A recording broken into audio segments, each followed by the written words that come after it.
So if you look at Microsoft's net income, they're in 16.7 billion.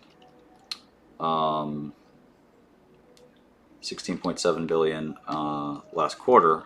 So in a year, right, I'm just going to multiply by 4. That's 67 billion. All right, well, I'm going to take the enterprise value and divide by 67 billion, and I get 27 times earnings. Not very cheap, normally speaking, but it's growing at 18%, which is pretty fast revenue growth. So that's actually not bad. Not a bad multiple for that kind of revenue growth. Not bad at all, as a matter of fact. It's kind of a bargain, to be honest. But the question is, will revenue growth slow or drop or whatever? So let's continue reading the press release, and here you have cash flow, and let's see how Microsoft's cash flow differs from their income statement. And that's a bit of a tricky thing. So we're going to do model net income and then reported net income and stuff like that. But the basic difference between the income statement, which is up here where they made 16.7 billion, and the cash flow statement, so, is taking away some of these non-cash items. And we get an understanding of actually how much cash they made on a pure basis as opposed to cash, let's say, on a accounting basis, which is very different. Often different. Not always that different, but it's often different. And especially in software, it can be quite different depending on the situation. So let's take a look. And we can see, of course you can just look at the bottom, but we can see that the cash flow from operations was substantially larger, right? Substantially larger than the net income. But there's a trick to that, and we're going to look at that in a minute.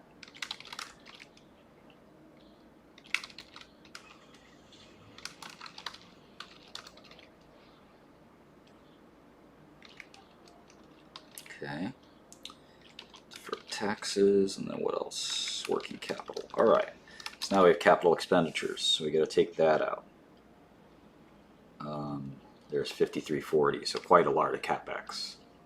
So if you take the capex out, you got about 20 billion of cash flow. So now 20 billion times 4, of course, is 80 billion. So we do that math again, and it's 23 times earnings. Now that's pretty attractive. 23 times earnings for such a rapid grower, if Microsoft, of course, can continue to grow rapidly, which by all means it looks like they can. It's actually quite an attractive stock. So let's see. Again, I wouldn't advocate you always think you should do more research on a stock before you invest it, but that's, like I said, sort of my method. Of course, the second I bought the stock market dropped. Let's see here. Microsoft. See, let's say we want to buy 5 shares of Microsoft. That's not very much. Just how much is that? $1,000.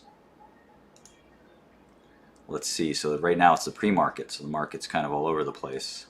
Let's pick the middle price. Press buy. We got to select fill outside of regular trading hours, and there we go. It's in the middle between the bid and the ask. The bid price is where buyers will buy. The ask price is where sellers will sell. So I bid at 250.44, which is roughly in the middle of those two. If you can't see it, let me shrink my screen a little bit. Maybe come in the lower bottom here or something. I don't know. Order filled. There you go. So my order got filled. And this like, I don't like this resolution actually. Let me see if I can fix this. Be more of a square.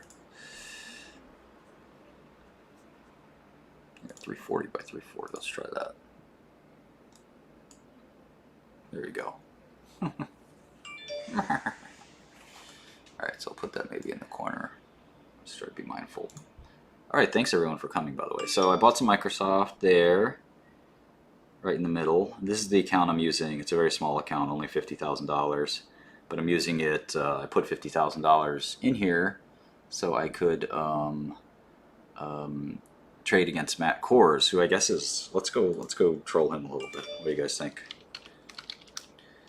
Matt Kors is some bozo. There he is. Up 60%. It's where I post my trades, my thoughts. You can post your trades, your thoughts. It's just kind of the community that we're building up outside of the live stream, where if you have questions, if you just want to share your opinions or your outlook on certain things, it is a cool place to be. So just wanted to quickly point that out there. And once again, it's free. Just put in the code payday. And this time around, we're going to be doing a little bit of merch giveaway as well with it to celebrate the fact that I am now an old man. Let's talk about the market. So yesterday, the market dropped, rallied throughout the day, started to sell off right at the end. And as I kind of pointed out in my update video yesterday, I thought this move to the upside, let's say in the SPY from 375 to 382, was absolute bullshit. Absolute bullshit. In fact, that's what this entire video is about. Yeah, real right here, the warning. In 22 minutes explained to everyone how I was like, this I really don't think is gonna hold. If I'm being completely forthcoming with all of you, I'm surprised how quickly it sold off. But look at this retraction in the dollar. If the dollar keeps pushing, I think this will keep coming down. The producer price index information came out this morning right here. Yesterday we got this. Okay, so anyway.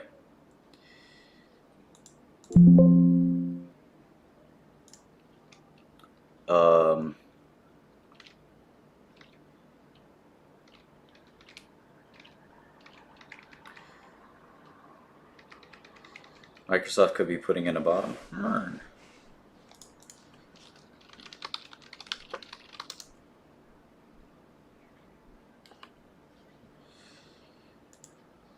Yeah, like I said, I'm not gonna try to entertain. I mean, I'll entertain when I can, but you know, my goal isn't to jump up and down, scream loudly, try to like entertain you with this fake persona. I'm giving you the real me. Sometimes it'll be entertaining. Sometimes I'll yell at somebody. I might have like an intern I'm going to be live streaming with. Start screaming at him, "What are you doing?" I'm not going to do that to a grown man or a grown woman. It'd be too embarrassing, but maybe I should. I don't know.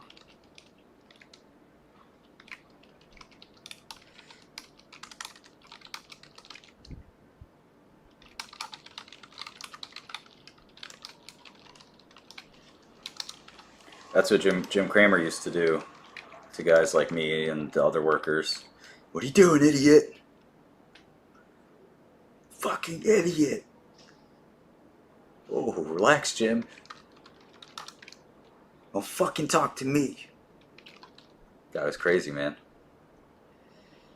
But, you know, he was very, very, very smart investor. People kind of sleep on him now that he's retired. He's been retired for like 20 years. He's a trader, not an investor, really. He's a very, very good trader. Trading and investing are two very different things. But he's a super smart guy. Like, people think he's not because he's on TV. But the guy went to Harvard and Harvard Law, so I don't know. I wasn't smart enough to get into Harvard and Harvard Law.